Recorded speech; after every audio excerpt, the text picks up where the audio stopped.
and I'll be handling this session, this introductory session for us. Basically, what we'll be doing today is just, get an overview of data analysis, look at the pros and cons, look at this data analysis. What does it entail? I'm about to step into this world of analysis. What does it entail? Will I be able to cope? Will I be able to handle it? And from the introduction thus far, a lot of people that they're like newbies.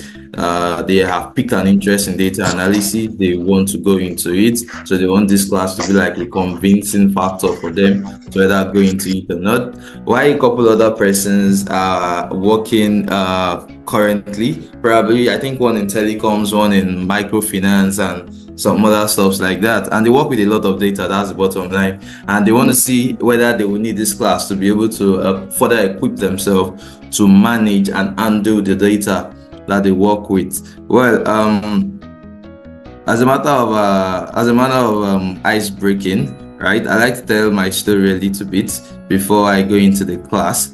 Yeah, I am a salesperson. I started my career as a salesperson, and in the kind of industry I worked in as a salesperson, we had a lot of data. I had access to tons of data, like gigabytes of data, right? It didn't start as gigabyte, obviously. It starts at kilobyte, megabyte, and then in my over 3.5 years I worked in that industry, I had racked up gigabytes of data. Lots of data, the one that I have to put in my head, the one I had to analyze to just figure out what next to do, how to, take action based on the data I had. And, I got love struck with data analysis at that point. And, having an engineering background and liking mathematics and all also spurred me into thinking, oh, this is for me. And, that was how I transitioned. Albeit it wasn't like a sharp bent kind of transition. It was a gradual thingy, right? It was a gradual thingy. I built up myself while working as a salesperson, racked up certifications, went for further studies, attended trainings such as the one you're attending today, and then started applying for, data analysis role. And, eventually I caught my big break. And I started my data analytics journey. So if I could do it, I'm sure any other person could do it as well, or any other person can do it as well. So today we'll just be talking about data analysis quickly. My name is Ezekiel Alo. Like I said earlier, I'm a data analyst. So today we'll be looking at 5 basic points. All what we'll talk about will be in 5 basic content, and I'll be as fast as possible because we have 32 slides to run through, so we don't take more than 20 minutes of our time today. All right, everything data. That's my first point of call. Data, what exactly is the force? Everybody has mentioned data. But what really is, what's the exciting thing about data? Why is the world making it look like without data, you probably won't achieve much? Without data, you won't be able to do anything. The truth is, since before the advent of the internet, right, data has always been around us. Data has been part and parcel of people that make decisions and how they make decisions, around data. They use data to make informed decisions to grow their business and all, albeit not as pronounced as today. Now, at the advent of the internet, data became the new oil because informations were being distributed and gathered everywhere. So there was a lot of informations every and anywhere, such that people could have access to data. Now, on having access to this data, what do you do about it? What do you use the data to do? And that's why we are here today. What exactly is the force? What exactly is the force about data? Now, if we talk about the big companies today, big organizations today, they are all data-informed organizations. And you talk about Facebook, you talk about Meta, that's the parent company of Facebook, you talk about Google, Alphabet being the parent company, and you talk about Apple as well, right? So the big point of all of them is data. That's their selling point. And these are the top companies when it comes to market capitalization in the world today, right? So let's do some quick definitions, right? So we know what we are talking about exactly. Data is a collection of facts, right? It's just a random collection of facts. Sometimes it's random, sometimes it's deliberate, like it's deliberate, right? So it's a set of qualitative or quantitative variables. It's information in raw or unorganized form. Now, information in raw or organized form is data. So data becomes information when it is processed, right? When it is processed. Now we have about 24 people in class today, right? When I look at it, when we all registered for this class, we had to fill a quick form. On filling the form, right, we had a lot of information. Now, all those data that we input, that's data. Now, what Aspro Business Consult does with that data, when they organize them together, it becomes information, right? Now, database is a collection of data stored on a computer system. Now, all of those informations that every one of us in this class has filled to join this class is being stored in a database. Where all those informations are stored is what we call a database. Now, when Aspro Business Solutions decide to download all of those data and have them somewhere such that they can work with it, it becomes a data set. So data set is a collection of data that can be manipulated or analyzed as one unit. Database is a collection of data stored in a computer system. All right, what's analytics? Analytics is simply discovery, interpretation, and communication of meaningful patterns in data and applying those patterns towards effective decision making. Now, having known about data briefly, let's now go into data analysis. I know one talking point about data analysis is the word analysis and analytics are always used interchangeably most times in error. And in my initial foray as well, I just thought one is just an adjective, the other one is just a noun. But in recent studies has shown, or recent research has actually shown, that analytics is actually a broader perspective, right, of data analysis. So data analysis is a subset of data analytics. So data analytics is a broad field in data science.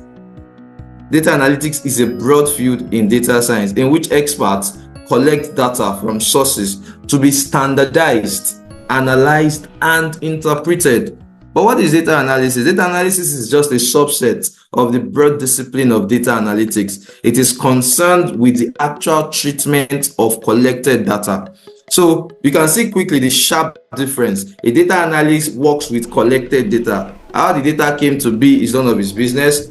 How you sometimes in some cases how you even download those data or query those data from the database, it's sometimes not the business of the data analyst. His own is just to work with the data he has been given. While for data analytics, it's broad. You probably initiate even the data collection process, you manage the database, you do what we call data science to analyze the data in such in-depth format, and then you can even build a machine learning program based on that data. So data analytics is a broader perspective. Now, to the second major difference. So in data analytics life cycle, a data analytics life cycle includes data identification, data acquisition and filtering, data extraction, data validation and cleaning, data aggregation and representation, data analysis. You see, data analysis is a subset of data analytics. You also have data visualization, then obviously creating data stories. But for data analysis, it's very simple, right? Data analysis, on the other hand, is relatively short process compared to the analytics. It has 3 key steps. You clean your data, you visualize your data, and you create data stories using insight, basically. And tools that are used for data analysis are very straightforward, pretty much straightforward. Excel, right? Power BI, Tableau, whatever visualization tool you want to use. Then SQL is the height of it. But you see, for data analytics, you go as far as R, Python, machine learning, and some other advanced tools as well, coupled with Excel, Power BI, Tableau, and the likes as well. And even SQL is also very important because that's data querying. We'll talk about that later. All right, so I hope I've been able to shed a little bit light between data analytics and data analysis. We'll keep all questions till after the class so we can take them together. Till after the session. Don't mind me, I'm always in the class. That's why I said till after the class. So going a little bit further, like I stated earlier, data analysis is the process of inspecting, cleansing, transforming, and modeling your data to provide insight. This is just to expatiate all of those things I explained earlier, right? Now, who is a data analyst? A data analyst is someone that scrutinizes data to discover important understandings about companies, their clientele, and ways the data can be used to solve problems. They convey these findings to company leadership and other stakeholders. So by virtue of all of us being in this class, I will assume, or I want to assume, that most of us are aspiring to be a data analyst, right? So as a data analyst, this is what you'll be doing. Scrutinize data, discover important understandings about company, their clientele, sometimes even about their revenue, or most times about their revenue, because every of these things you are doing is to speak to companies' revenue, right? How do they make the money? What do they do to make the money? Where is the money coming from? Which region are they making the most amount from? And stuff like that. So as a data analyst, those are the things you want to check out, right? Now, talking about the uses of data analysis. With data analysis, you get to gain greater insight into target markets. You get to gain even insight into your current market. You look at your company's position, you look at internal, you look inward, see how well your company is doing with regards to data analysis. Then you can compare with the data how well your company is doing compared to other companies, especially competitors, right? So it enhances decision-making capabilities. Data analysis enhances decision-making capabilities because with data analysis, you are able to make more informed decisions. You can see where the pain points are. You can see where the problem is and others like that. So also you create targeted strategies and marketing campaigns, right? With data analysis, you can create targeted marketing campaigns. You know who your clients are. You know who your customers are. You know who your customer base is supposed to be. So you focus on them, thereby saving money, cutting costs, instead of just doing a blanket marketing campaign, right? You know where you are supposed to target and you save cost, and you plan your cost more effectively. Also, it helps to improve operational inefficiencies, minimize risk, identify new products and service opportunities. Now, all of us want to be data analysts. All of us want to understand what data analysis is. But more importantly, where can I work as a data analyst? So I'm just going to run through this. I'll run through this because there are a lot of them. So as a data analyst, you can work in banks, you can work in insurance, you can work in media and entertainment. Yeah, I remember this now. So for those of us that use Apple Music and Spotify Music, at the end of the year, you see this list of songs you listen to the most, how many minutes you spent listening, or how many hours you spent listening to a particular track. So that will make it your favorite track. All of those as a result of AI and data analytics, machine learning, and a whole lot of data analysis that goes into that has been automated as well, right? So in the pharma industry, pharmaceutical industries and healthcare, you need data analysts. Pharmaceutical industries manufacture drugs. They sell drugs to different regions, different countries, different states. You want to know how well your drug is performing across countries, across states. So they need data analysts as well. In the educational sector as well, since the advent of COVID-19, right? Education, most classes went online. So with the advent of it going online, you have use of more data. You have access to more data because everything is online.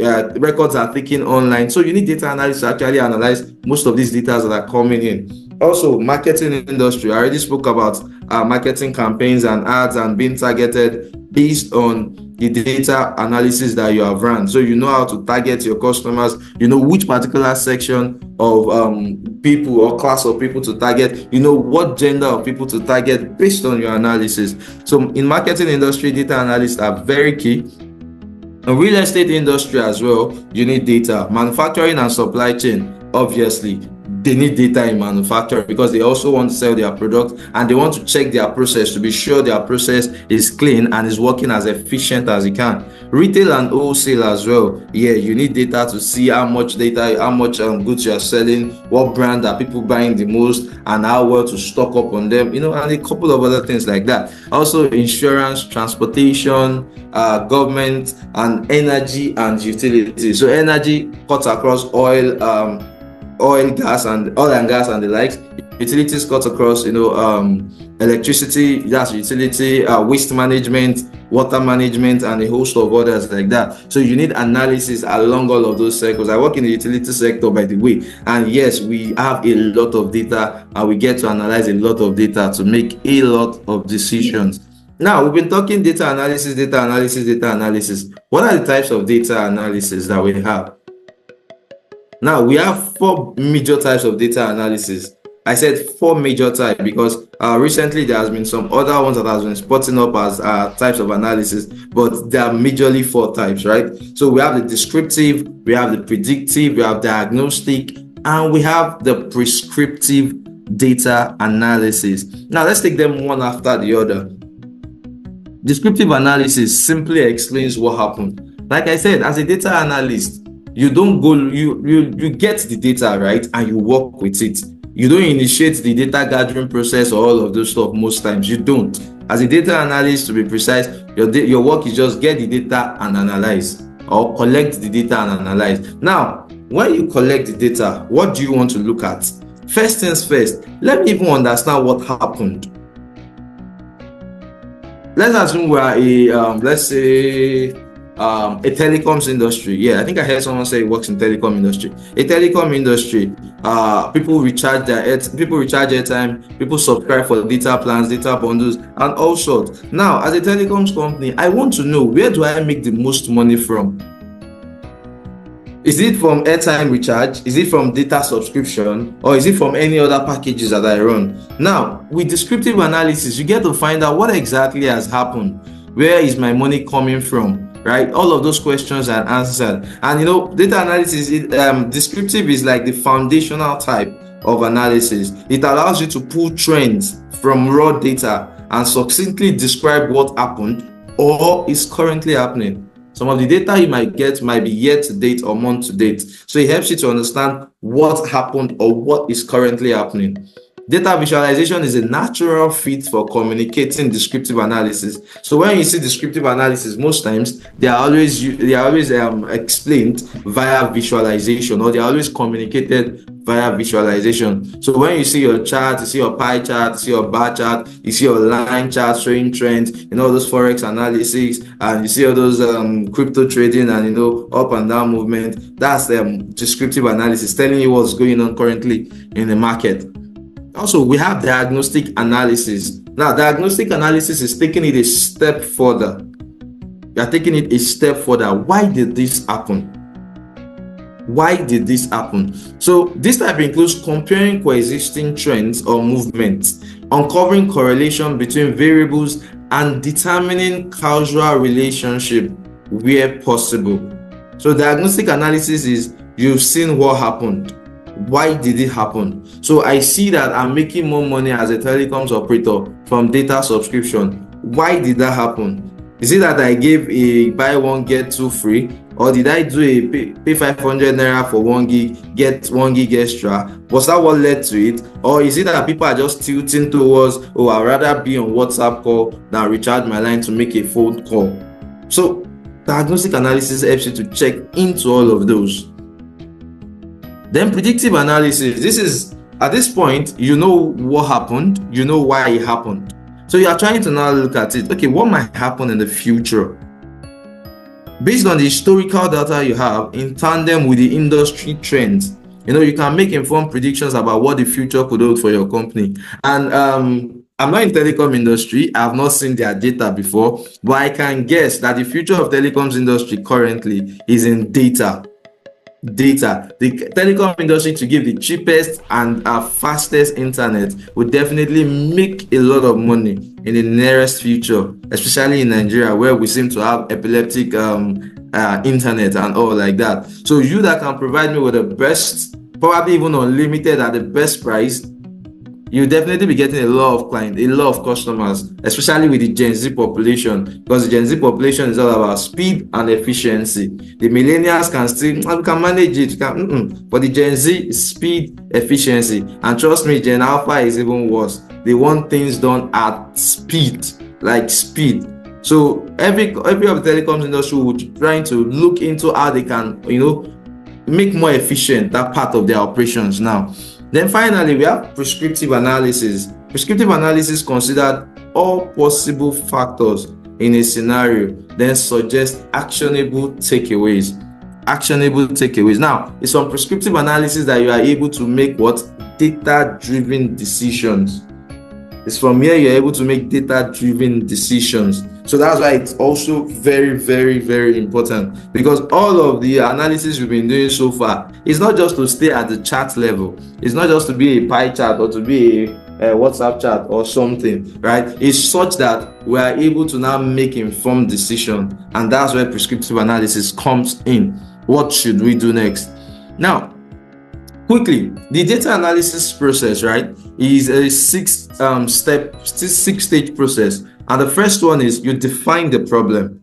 And when I mean data analysis process, it's whenever you have any data to analyze, it's not for the fun of it. It's actually because of a problem that you are trying to solve. You're trying to solve a problem, hence you're analyzing the data. So the first thing is you need to define the problem.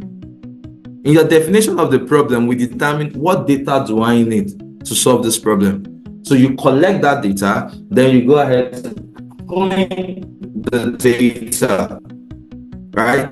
So on cleaning the data, you explore the data, which is the first one, descriptive analysis. You run descriptive analysis on the data. So after running descriptive analysis on the data, that's exploring the data, you now go more in depth. You do diagnostic analysis. That's when you now do some proper analyzing, comparing with other things, do a little bit of predictive, prescriptive, and all of that. Then when you are done, you develop a solution based on the problem that you have solved. And now solutions can vary. Sometimes solutions might just be as good as, designing a dashboard. The solution might be designing a real-time dashboard that top management level, C-suite executive can get to see what's going on in the business. Right? Also, implementing, finally, after developing a solution, you implement and monitor. Implementing and monitoring. Now, quickly, in data analysis, right, a picture is worth 1,000 words. That's why whenever you see functions, whenever you see a report, right, most reports, you always see more of charts than table. Why? Because when I see a chart, I can interpret it in my own language. I can relate with it. But when you give me a table, it gives me limited headroom for creativity. But when you give me a chart, I can easily interpret it. Now, this is an example of what a data analyst would do, right? National Bureau of Statistics. You want to compare the gross domestic product from Q3 2021 to Q3 2023. Is there an increase? Is there improvement? What exactly is going on? Are we getting better? Right. So this is just an example. Then also, we have this. This was a solution provided by DataFight during the 2023 presidential election. Now, INEC did not have something like this where people could just go and see what the vote counts are at any particular instance in the entire week that the election was, the vote counting was going on. But DataFight, a data company or innovation hub, decided to design their own dashboard, and this was done using Power BI. They designed their dashboard. For every data that INEC released, they also input it into their own database, and then automatically it resonates with the dashboard, and then you get all of these outputs. Then this was the final result. Now, this was a problem that they solved. Like I said, every data analysis process is to solve a problem. They solved the problem of having real-time dashboard for people to view what the vote count is till the end of the election. So even at the end of the election, you could see that, okay, this is where we are, that's what it is, and all like that. Then also, in data analysis, in your reporting, big numbers catches your audience attention. Big numbers catches your audience attention. That's why if you look at this chart, you will see that the bigger the number, the more importance was placed on it. The numbers that are bold and very catchy from the start tells you that those numbers are very important. You can see the candidates and their vote count: 8.8 million, 6.1 million. That's the largest font on the board. Why? Because it is very important. They are trying to point your attention to those numbers. Then you can see the total vote cast as well. They are pointing your attention also to that because it's the next most important thing. That's why it has the next highest font size, and so on like that. All right. So lastly, right, finally, we'll talk about the data analysis tools. I mentioned this in passing already at the introductory level in the first slide. So data analysis tools. So as a data analyst, there are 4 major tools, or there are 3 major tools that you need, and one extra one if you want to take it a step further. The first one is your spreadsheet. Your spreadsheet is your friend. It's the oldest tool, and it's still a data analyst's best friend. And when we talk about spreadsheet, what are we talking about? Microsoft Excel. So it could be Microsoft Excel, it could be Google Sheets, it could be WPS, but any spreadsheet tool is your best friend as a data analyst. Then also you need a visualization tool. On top of visualization tool, we have 2 major ones, Power BI and Tableau. Then also we have Google Looker, we have Click, and a couple others. But the most important, the most common ones are Power BI, Tableau, and Google Looker. Then also you have a query language tool, which is a tool that you will use. And what is common? The common query language tool is SQL. So we have MySQL, we have Microsoft SQL, MS SQL, we have Postgres SQL as well, right? Those are the tools that we use to query database, where we get the data that we want to analyze. Then talking about programming, you talk about R and you talk about Python as programming tools also for data analysis. Now, father of computer Charles Babbage said, errors using inadequate data are much less than those using no data at all. And you see, the way the quote tells you that, is it that you won't make mistake using the data? No, you might make mistake, but you make a whole lot of less. You make a whole less mistake, like you make less mistakes when you use data to take your decisions compared to when you do not use data at all. Now, talking about the data analyst income, okay, we've talked about how data analysis is important, how it is this, how it can be that, but of a truth, will I earn a good life with it?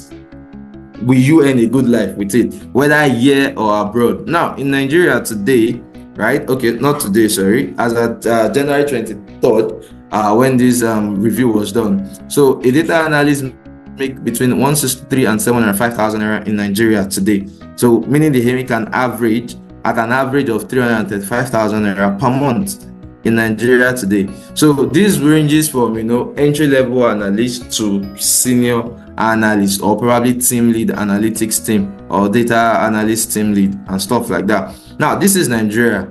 How about outside the country? Do data analysts fare better than others? Yes, in most countries, as you can see from the data here, they get higher than the average national salary of those countries. If you look at United States, they make way more higher than the average salary in United States. For United Kingdom, it's just a little bit above, just a couple of pounds above the national average. But if you see Canada, they make way higher. You see Australia, they make way higher. Then Germany, a little bit higher, and other countries like that. So what does that tell us? It's actually a very, very profitable field as well. The one thing I must not fail to mention is, if you are to delve into data analysis, you would be doing a lot of mathematics and statistics.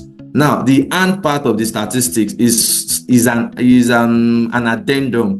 Depending on the field you are working on, you might escape statistics a whole lot. Why for some people they would not be able to escape statistics, but statistics is majorly done or carried out by data science. But also you can't rule it out in your role as a data analyst. All right, so thank you very much for listening. I know I've been rambling a whole lot for the last about 30 minutes. I said I was going to use 20 minutes. Thank you. Please, if you have any question, I'll hand over to Madam Debbie, please. Madam Debs. All right, thank you so much. Thank you so much, Mr. Alo, for a beautiful session. Before we take questions, I would like to welcome Madam Tinu Odunsi. She's one of our clients from the UK. Madam Tinu, if you're there, please let's hear from you, Madam Tinu. Hello, ma'am. Please give us a few seconds. Hello, everyone. Good evening. Can you hear me? Yes, ma'am. Yes, ma'am. She's one of our clients, and she's just going to talk briefly to us, and let's hear from her. Thank you very much, ma'am, for coming. Thank you, ma'am. Oh, thank you for the privilege as well. What do I say?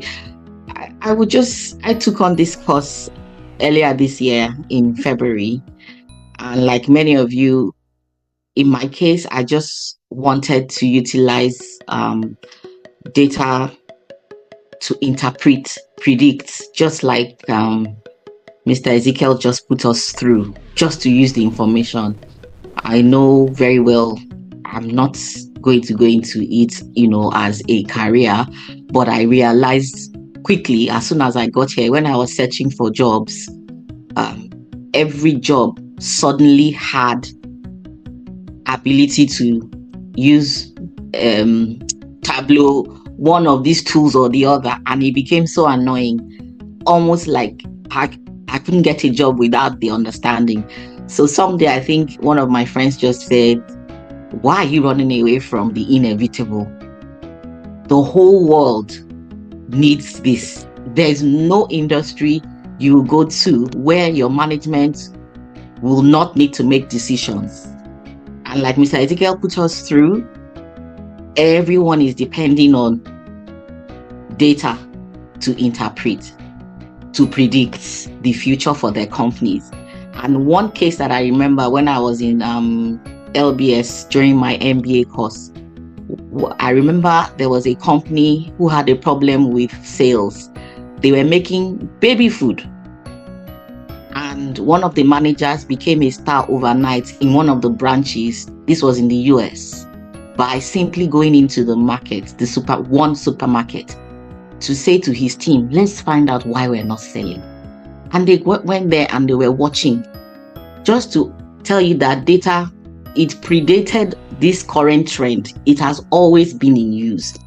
Just that we did not call it what it is, and there wasn't so much fuss about it. This manager went into the supermarket, he and his team, and they started observing those who were buying the products. Guess what they discovered? It was elderly people that were buying their products. Had it been that company had an information base of those who purchased their products, they would have seen that the sales came from a particular age group, and they would have understood that actually while they came out having a target market of babies, there was actually a wider market base for the elderly. And that's what transformed sales for that company in the US. So to everyone, I'm telling you that this is very vital, and you're getting the course and excellent tutors at a fantastic rate. These courses, if you go online, you see how much they're all going for. I remember one that I almost went for £800, only to realize that actually I knew quite a number of the tools that were going to be introduced to us. It's just that it was very narrowed, to the health sector, because I work in the health sector in the United Kingdom. I work in the NHS blood and transplant. And this retinue of knowledge, nothing is wasted.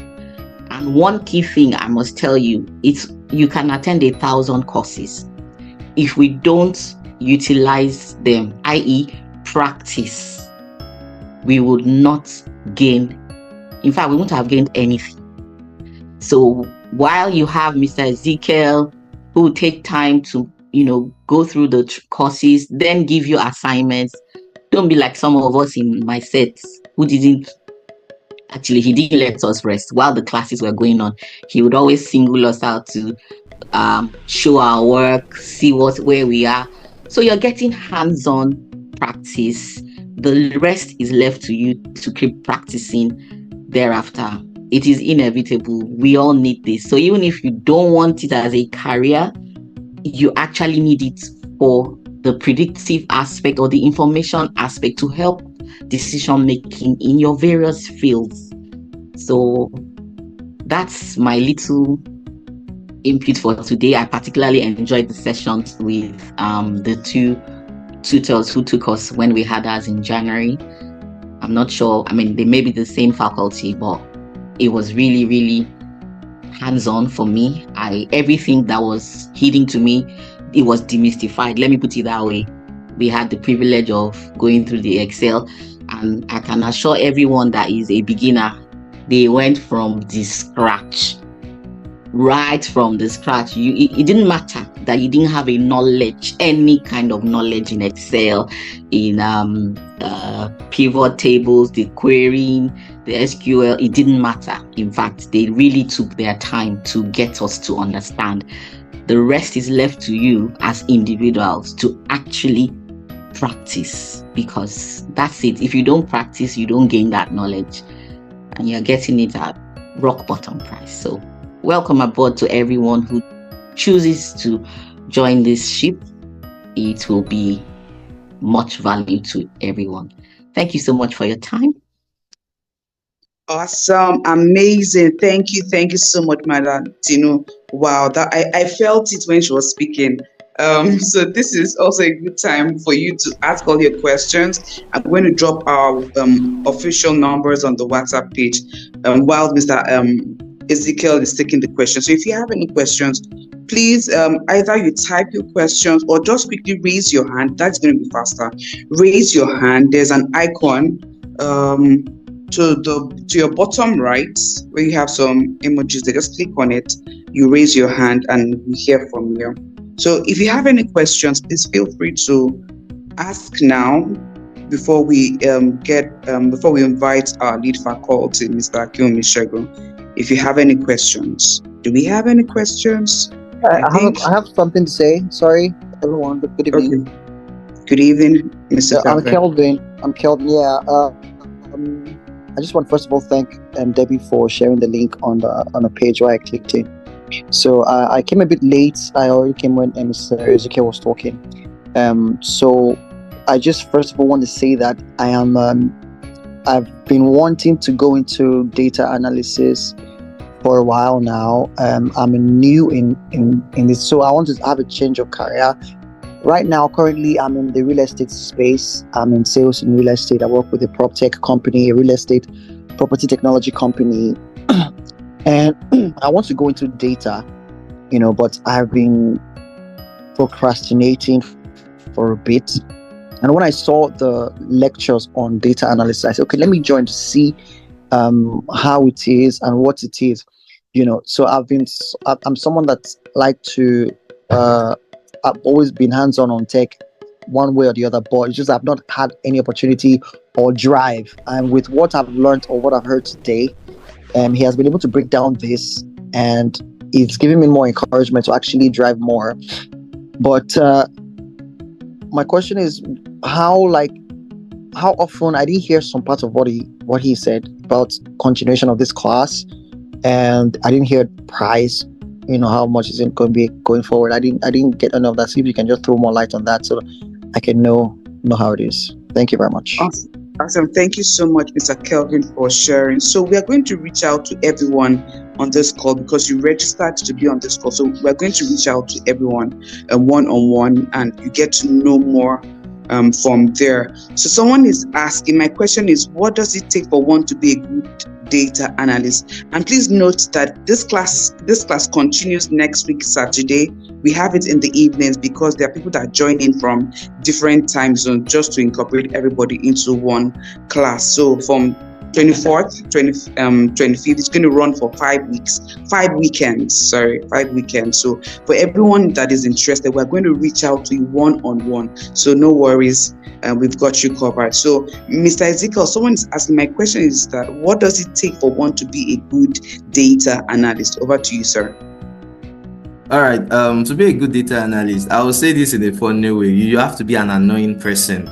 Like, let me just use that word. You have to be an annoying person and a very inquisitive person. What do I mean by annoying? You always want to chook your mouth or what's the word now? Let me use the Nigerian slang, right? You always want to chook your mouth where it does not belong, or stick your nose where it doesn't belong. What do I mean?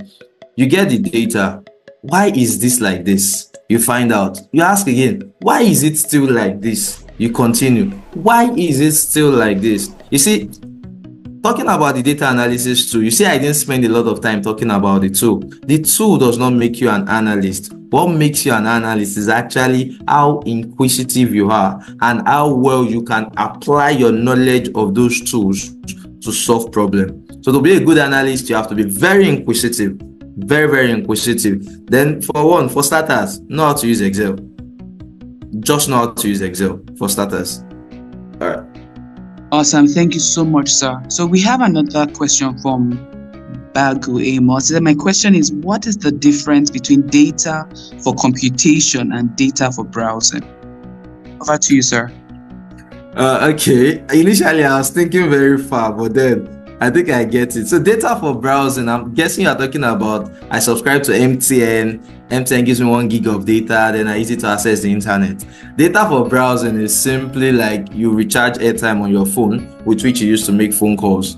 Why data for computation is, for instance, you go to the supermarket, you finish buying your purchase, your supplies. You get to the counter or the cashier, right? At the cashier, you deposit your stuff, right? They input everything into the system, tell you your price. Now you leave.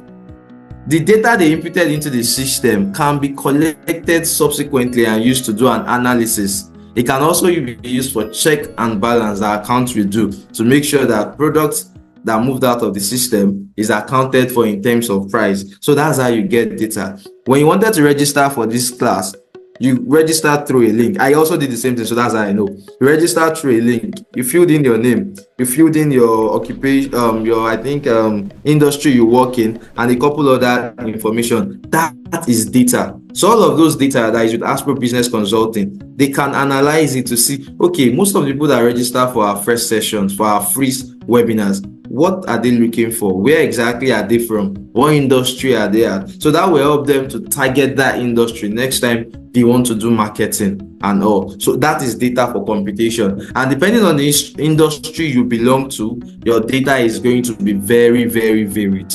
Very varied. All right. Okay, thank you so much, Mr. Alo. Do we have any more questions before I invite Mr. Akiomi, our lead faculty, to wrap up tonight's session? Do we have any more questions? Okay, so my question is, can someone combine data analysis job with other jobs as means of income, because I'm into building construction? Over to you, sir.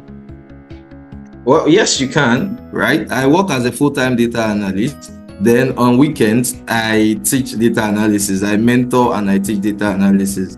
So depending on how busy your schedule is and depending on the kind of offer you are looking for, if you are looking for something on a part-time gig, albeit it might be difficult to come by, but then yes, you can get it provided you are proven on the job, right? And you could also train people on it as well once you are well established on the skill. So yes, you can combine it. But data analysis is such that it also takes time. I work late into the night most times because I work hybrid. So sometimes when the work is not done, I don't get to go and sleep. I work late into the night. I have meetings with my C-suite executive till like 12 a.m., 1 a.m. We're on Teams call, we're on Zoom call, and we're trying to hash out a particular data. So yes, it depends on you. How elastic are you? Thank you. Awesome. Thank you so much, Mr. Ezekiel, for responding so practically to those questions. So I believe, can you work remote? Yes, sure. There are so many remote job opportunities that has to do data analysis, data analytics, and the like. So just get to be in the system, get to be a part of our community, and you get to know more. So Mr. Akiomi Shegun, our lead faculty, is ready to talk to us before we call it a night. Thank you so much, Mr. Ezekiel, for your time. It was such a beautiful session with you. We trust it's going to be a great one next weekend. So if you're looking forward to joining us next weekend, I'll just drop the number there, the WhatsApp number there, though we're going to reach out to everyone. Yeah. So Mr. Akiomi, if you can hear me, over to you, sir. All right, thank you, everyone. Thank you for joining. I trust Mr. Alo has done justice, right? And of course, if you talk to someone for 5 minutes, you can assess the quality of knowledge that the person has. Mr. Alo is an exceptional data analyst, and I'm sure that you will gain a lot. And of course, you can hear testimonial from Tinu as well. So I don't want to take any much of our time because time is fast spent, and tomorrow is Monday. I just want to run through what you're going to be going through and tell you how you can reach out to us, and we will also try to reach out to you during the week. The course data analysis continues on next week, Saturday and Sunday for the next 5 weeks. It is a 5-week course, and you're going to go through Excel and go through these topics.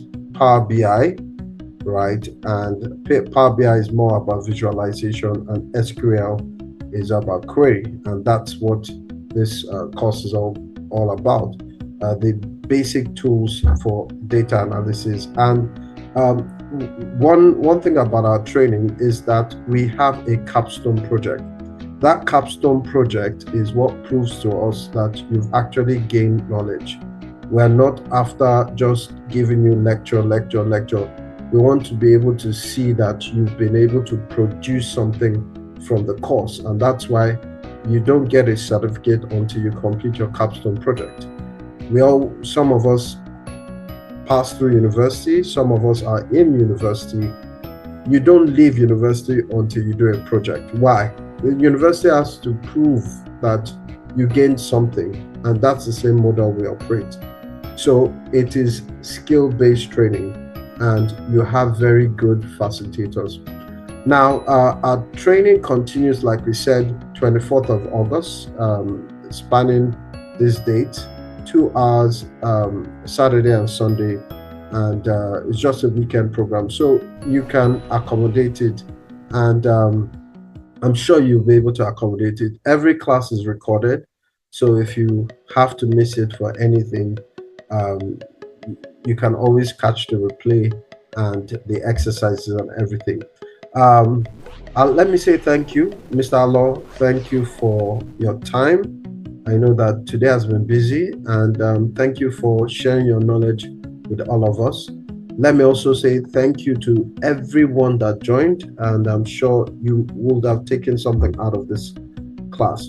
Now, if you want to contact us, you can contact us on this number. It's our WhatsApp business line. If you're interested in the course, just message "I'm interested." Someone will start calling you from tomorrow upwards.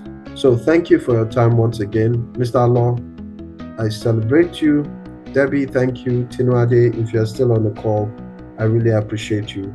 Let me say good night and God bless. Thank you for your time. Thank you.